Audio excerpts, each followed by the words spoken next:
what you're looking for. It's me, Tioki.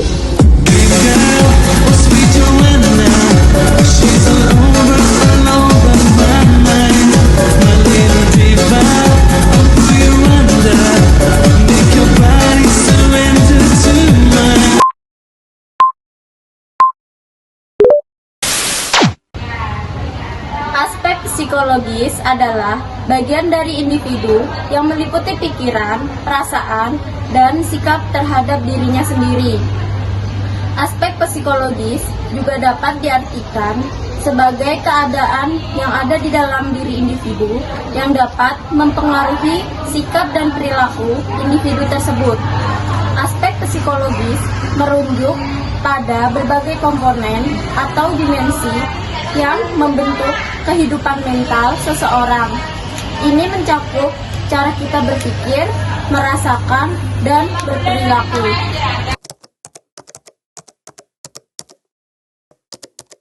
Ilustrasi tentang aspek psikologis adalah sebuah representasi visual atau deskriptif yang bertujuan untuk menggambarkan, menjelaskan, dan menyederhanakan konsep-konsep kompleks dalam psikologi. Ilustrasi ini bisa berupa gambar, diagram, metafora, atau bahkan cerita pendek yang menyajikan gambaran konteks dari proses mental, emosi, atau perilaku manusia.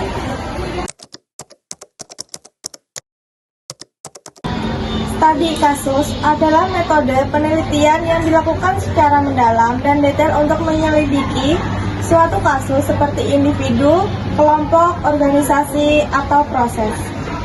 Penelitian ini bertujuan untuk memahami konteks suatu fenomena, mengidentifikasi faktor-faktor penting, dan menguraikan hubungan sebab akibat yang terjadi. Berikut adalah beberapa hal yang perlu diperhatikan dalam penelitian studi kasus. 1. Kasus yang diteliti harus aktual dan spesifik, bukan yang sudah terlewati. 2.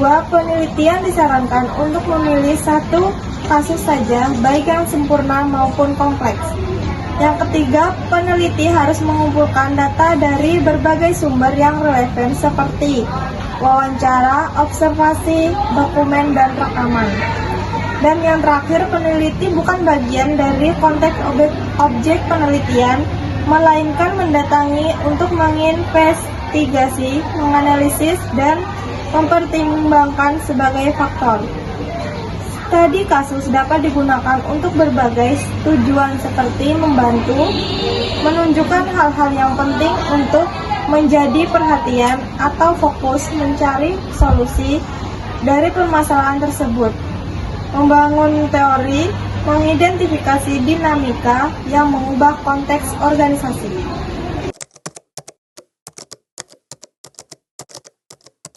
Tahapan dalam studi kasus terdapat beberapa tahapan umumnya dilalui dalam melakukan studi kasus. Yang pertama, perencanaan, yang kedua, mengumpul data, yang ketiga, analisis data, yang keempat, interpretasi dan kesimpulan. Tahapan awal perencanaan yang matang sebelum memulai penelitian di sini meneliti menemukan tujuan, lingkup, dan metodologi yang akan digunakan dalam studi kasus. Proses pengumpulan data dilakukan melalui berbagai metode, seperti wawancara, observasi, analisis, dokumen, dan rekaman. Data terkumpul kemudian dianalisis secara cermat.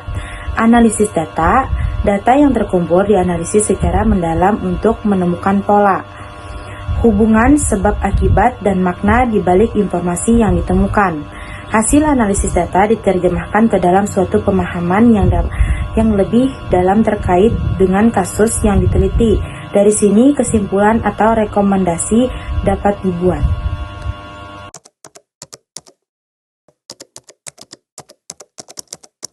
Materi yang selanjutnya adalah contoh dari studi kasus. Di sini saya mengambil studi kasus mengenai penerapan metode pembelajaran kooperatif di SDN 1. Dengan latar belakang yang dimana SD Negeri 1 ini menghadapi masalah rendahnya keterlibatan siswa dalam pembelajaran, terutama pada mata pelajaran sains, banyak siswa yang merasa kesulitan memahami konsep-konsep sains yang abstrak. Tujuan studi kasus ini untuk meningkatkan keterlibatan dan motivasi siswa dalam pembelajaran sains, meningkatkan pemahaman konsep sains melalui kerjasama antar siswa. Selanjutnya metodologinya, yang pertama analisis masalah dengan melakukan wawancara guru dan observasi kelas untuk mengidentifikasikan tantangan yang dihadapi. Kemudian dengan melaksanakan pelatihan guru tentang metode pembelajaran kooperatif seperti think, pair, share, dan jigsaw. Yang selanjutnya mengenai pelaksanaan pembelajarannya dengan menerapkan metode kooperatif dalam kelas sains selama 1 semester dengan pembagian kelompok-kelompok kecil. Nah, tahap terakhir adalah evaluasi yang dimana mengukur hasil belajar siswa melalui kuis, observasi, dan umpan balik dari siswa. Nah, dari studi kasus ini, maka dihasilkanlah di mana keterlibatan siswa itu 90% siswa melaporkan merasa lebih terlibat selama pembelajaran. Kemudian untuk pemahaman konsepnya, rata-rata nilai kuis sebelum dan sesudah penerapan metode meningkat sebesar 25%. Untuk hasil kerjasamanya, siswa menunjukkan peningkatan dalam keterampilan siswa dan kemampuan bekerja sama dalam kelompok. Kesimpulan dari studi kasus ini yaitu penerapan metode pembelajaran kooperatif di SD Negeri 1 berhasil meningkatkan keterlibatan dan pemahaman siswa dalam pembelajaran sains. Rekomendasi sekolah lain adalah menerapkan pendekatan ini dalam berbagai mata pelajaran untuk meningkatkan hasil belajar secara menyeluruh.